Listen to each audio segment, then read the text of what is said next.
what's up? So, probably like you, I've been stuck inside suddenly with all my work slowing down because of this coronavirus. So, I had to do something with my time, and I thought, what better time but to make another video? So, we're gonna be talking about hymns today, and this is part 1 of 2, but we're gonna have to continue the conversation from last time about theology. And if you don't remember it, I don't blame you, it's been a while, but if you need a refresher too, just check it out somewhere around here. But basically what I said is that through songs, we're enforcing a certain theology through them. Back then, through these hymnals, this wasn't as much of an issue because those songs were tried and true. But if you're a little bit younger and grew up in the contemporary church, let me explain. The hymnal was a collection of songs with classics such as Amazing Grace and Come Thou Fount, and mostly been unchanged throughout time. But over our history, we've lost our love for these dusty little books attached to the pews. But when we chucked out the hymnals, something strange started to happen, and as a church, we need to consider the implications of this. But we won't be able to do this without going back to the beginning, so let's take it back a little bit. I know, if you're like me, I know it's history, but bear with me for a little bit. In the 15th century, good old Marty Lou nailed paper to a door and inadvertently took the first steps to starting a whole new movement, now known as the Reformation. And long story short, that's how you and I are here at our churches today. But this also coincided with a great invention: the printing press. This invention led to the Gutenberg Bible, and because of that, a huge explosion in exciting and theological, enlightened thinking started to emerge. But this advancement in technology also led to another popularized book, which is going to be hard. This thing. Now, this isn't the first hymnal, but in the Lutheran tradition, this was the most successful one. Now, the question is, why did they create this? Well, the Reformation Fathers started this creation of common hymnals in an effort to bring liturgy into their own words, songs into their own words. They wanted the songs singable, and so they also kept it in a simple metric, which led, honestly, to a lot of songs to sound repetitive and not particularly creative in their arrangement style. Basically, they wanted to sing the songs with everyone around them. So, the cool thing is, no matter where you went, if everyone had the same copy of the same hymnal, they were able to worship together. Now fast forward a few hundred years and the Reformation is well established, and here comes a guy named Charles Wesley.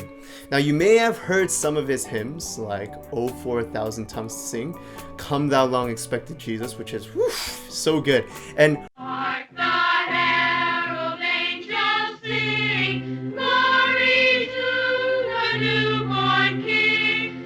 so he had a philosophy that challenged hymnody as we knew it. Hymns were words, but they were also music, and so he believed that truth could be felt. Now, I'm not a Methodist like Charles Wesley was, but I do believe that he was onto something here. I think we have to come to an agreement that there is an emotional aspect to music and singing. But we'll talk about that in a different video. That's another topic. But what I wanted to emphasize was that Wesley wanted truths to stir up the church in an emotional way.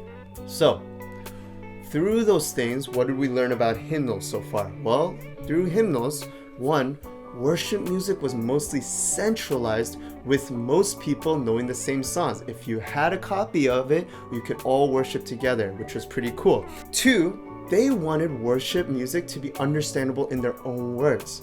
And 3, worship music was used to bring the truth in an emotional and engaging way. With the traditional hymns, though, we've been able to see the benefit of seeing these songs being tested through time, and the truths of them were unquestionable. But in comes the charismatic movement with their emotional songs that reflected their theology. Now, I'm not saying anything about that movement right now. I'm not trying to start a war, but we have to understand the impact that they've had on the worship culture. And through that, we're seeing more and more churches chucking out the hymnal and putting in worship songs. And we have to understand those 3 things have mostly been lost. And we started the church with the hymnody and it's swinging the other way, and now it's swinging the other way, and what are we left with? Like, Chris Tomlin? Okay, all kidding aside, but now we have worship music in both spectrums and in somewhere in the middle. And you see worship songs pop up from churches everywhere. Open up Spotify and it seems like there's a new album out every day. And so, what are we supposed to do? Well, I think we need to accept that we aren't going back to the monoculture one hymnal church model anytime soon, and the church hymnal is probably going to be out of fashion for a while. And this video is not a rally call for us to go back to that methodology, but I want worship leaders to understand the position that you're now in. We've lost something by chucking out our hymnals, and now as worship leaders, you are crafting your church's hymnal. The choices of songs you sing or not sing are your church's hymnal, the collection of songs that they will sing. And so we may not be able to go back to how things used to be, but at least we can keep the spirit of the hymnal alive by understanding what the hymnal was supposed to be. See, you can take those 3 lessons and really make a big impact on the songs that will last in your church members' hearts. And I believe this is why churches are seeing more and more and more worship pastors coming to be. Because honestly, it takes a long time to wade through this vast ocean of worship music. We don't want to just sing the most popular songs. And you know, looking at this ocean, I don't think we need to be negative or discouraged either. I think if anything, it's so awesome that we have so many options. But curating those songs is time consuming. But if you take the time to see truthful and beneficial songs for you, that'll be an awesome way to pastor your church congregation. We have a great responsibility through music to lead the congregation to the beauty of God and His truth. And so if you're a worship leader, take this responsibility. And for congregants, just because you're blessed by a song you've heard on Spotify and recommended it, and your worship leader doesn't choose it, please trust in your worship leader that they're trying to do the best they can for your congregation. And worship leaders earn that trust. Songs at the end of the day are tools. And like any skilled craftsman, they choose their tools wisely. So get to picking. So that's it for this video. This will be part 1 of the hymns videos series. I don't know, but click like so that we know that you like this type of content so that we can make more of it, but also hit that subscribe button so that you know when the next video will come out. But let's also go down into the comments. Are you a type of church that sticks to the hymns? Are you only modern day type songs? Are you doing some kind of balance? Are you refreshing the hymns? Are you one of those people that are adding choruses into the hymns? Chris Tomlin? Whatever it may be, let's bring that conversation down below, because I think your input will actually help other people to see what kind of methods that we're using to better serve our church communities. So I hope you guys stay safe, wash those hands, whatever you need to do.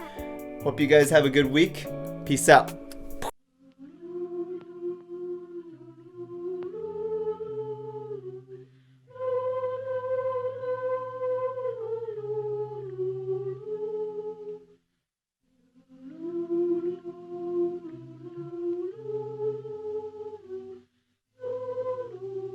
What's going on here?